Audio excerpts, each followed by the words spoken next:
तुकोबाने सुद्धा सांगतात, आदिल्या व्रतारा काम नव्हे पुरा, म्हणून व्यभिचारा रातलीये. आदल्या व्रतारापासून आमचा काम पुरा होत नाही, म्हणून आम्ही व्यभिचाराला रत झालेलो आहे. मग आदल्या व्रतार कोणता? संसार हे आमचे पती आहे. त्यांना आमचा काम पूर्ण होत नसल्यामुळं, आमच्या इच्छा पूर्ण होत नसल्यामुळं आम्ही व्यभिचार केलाय. तो कोणासोबत? परमात्म्यासोबत. आम्ही त्याच्यासोबत विवाह केला, म्हणून व्यभिचारा रातलीये. म्हणून व्यभिचारासाठी आम्ही तयार झालो का आदल्या व्रताने आमचा काम पुरा होत नाही. असंख्य सांगेल महाराज. मागणी असावी, मागणी मागणारा अधिकारी, देणारा अधिकारी. साधूंनी साधूकडे मागणी करावी, साधूंनी देवाकडे मागणी करावी. देणारा अधिकारी, घेणारा अधिकारी, मागणारा अधिकारी. तिसरा जो प्रकार आहे, देणारा अधिकारी पण मागणारा अनधिकारी आहे. साधू संत आणि देव देणारे अधिकारी आहे, पण सामान्य जीव मागण्याचा अधिकारी आहे का? नाही. आपल्याला काय अधिकार मागायचा? आपण काय उतरही झालोय? अहो, जे उतरही झालेले आहेत त्यांनी सुद्धा मागताना काय सांगितलंय की काही मागणे आम्हा अनुचित, आम्हाला काही मागण्याची गरज नाही किंवा आम्हाला अनुचित नाही, उचित नाही आहे ते मागणे.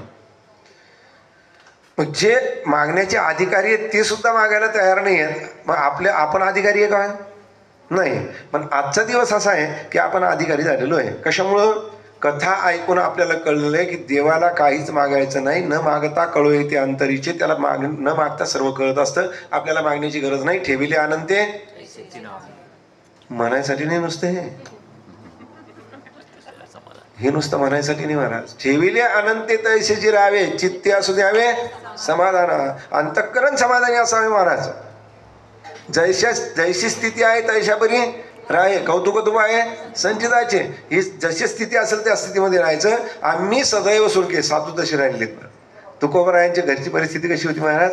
आम्ही सदैव सुडके, जवळी येता चोर दाके, जाऊ पुढती भिके, आणि कुत्रे घर राखती. चुलीत कुत्र बसायचं त्यांच्या, चूल पेटवायचं काम नाही. कशामुळे? कमी होते का?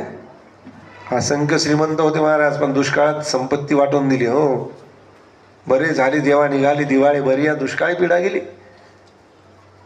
चांगलं झालं. आता मला ज्याच्यापासून ज्याची आसक्ती होती, अहो माझे जे गुरु आहेत, हरिभक्त पारायण म्हणण्यापेक्षा गुरु नाम गुरु परमश्रेष्ठ असलेले,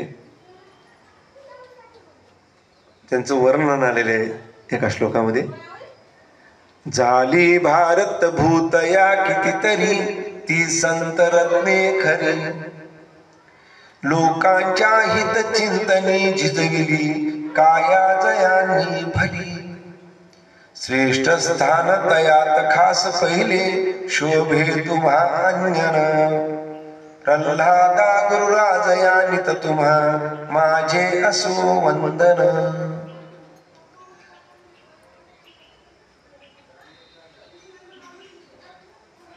प्रातस्मरणीय गुरुनाम गुरु साखरखेर्डा निवासी प्रल्हाद महाराज रामदासी. गजानन महाराजांचा सारखी त्यांची समाधी आहे खाली, वर मोठी मूर्ती बसवलेली.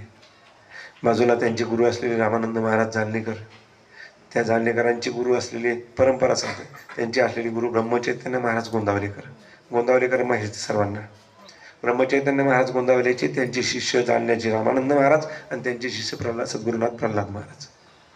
प्रल्हाद महाराजानंतर गादी कोणाला दिली नाही, कारण प्रल्हाद महाराज कोण होते? सज्जनगडीचे समर्थ शेगावात अवतरले होते. सज्जनगडीचे समर्थ शेगावात अवतरले होते, सर्वांना माहिती आहे. समर्थ रामदास स्वामी कुठं अवतार घेतला? शेगावामध्ये. संत श्रेष्ठ गजानन महाराज हा समर्थांचा अवतार. मग समर्थ कोणाचा अवतार? अंजनी सुत, हनुमंताचा अवतार म्हणजे समर्थ, आणि समर्थाचा अवतार म्हणजे गजानन महाराज.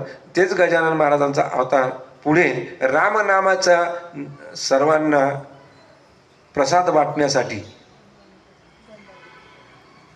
साखरखेड्याला प्रल्हाद महाराज म्हणून ते अवतरलेत. त्याचं कारण आहे, प्रल्हाद महाराज ज्यावेळेस जन्माला आले त्यावेळेस थोडेसे विक्षिप्त होते.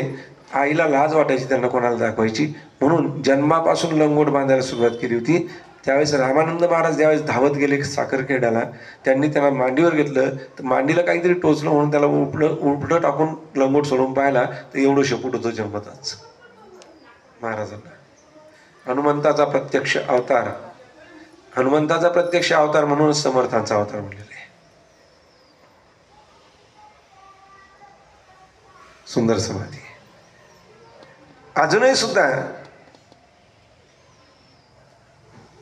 त्या समाधीतून गोडपद सांगितलेलं आहे तिथे. समाधीतुनी प्रल्हादाच्या ऐकू येते ना, श्रीराम जय राम जय जय राम, श्रीराम जय राम. आजही सुद्धा त्या समाधीतून ते नाव ऐकू. काय विषय होता?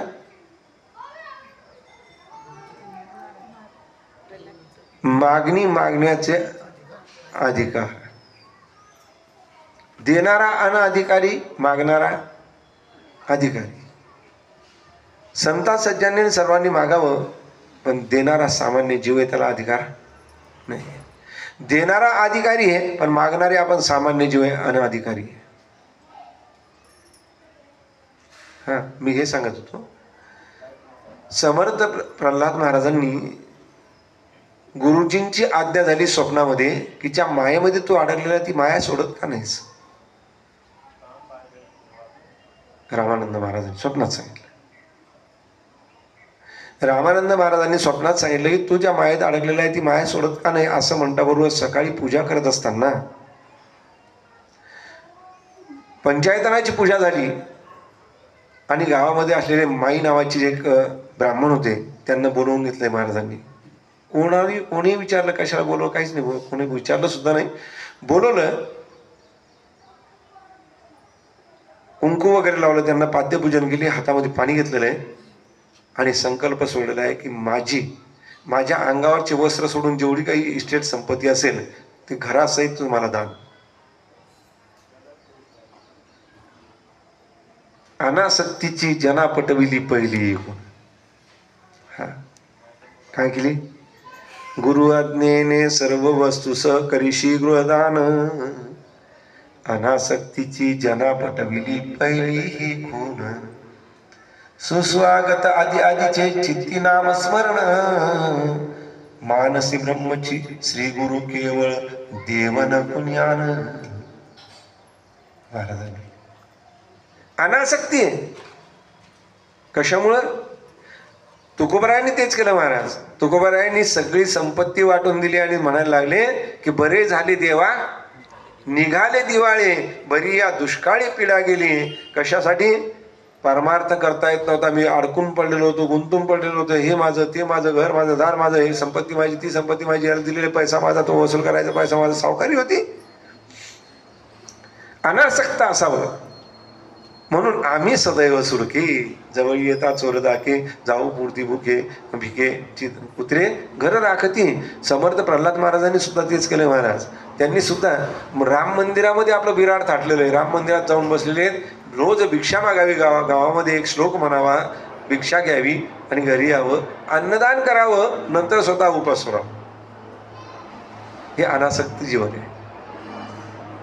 कशामुळं? कोणत्याच प्रकारचा व्यत्यय येऊ नये म्हणून अधिकार त्यांना आहे मागण्याचा. कोणाला? ज्यांना आसक्ती नाही. आपल्याला आसक्ती आहे महाराज, आपण मंदिरासमोरून जर चाललो, आपल्याला मंदिरात जायला वेळ नाही, नुसतं असं करतो सुखाचं ठेव, तेवढं तरी मागितल्याशिवाय राहत. देवाच्या डोक्यावर जे उपकार येते, मी हात जोडतो बाबा तुला फक्त सुखाचं ठेव, नाही मागायचं महाराज काही देवाला. खरंच मागू नये. मी माझ्या जीवनातला प्रसंग सांगितला की मागायचं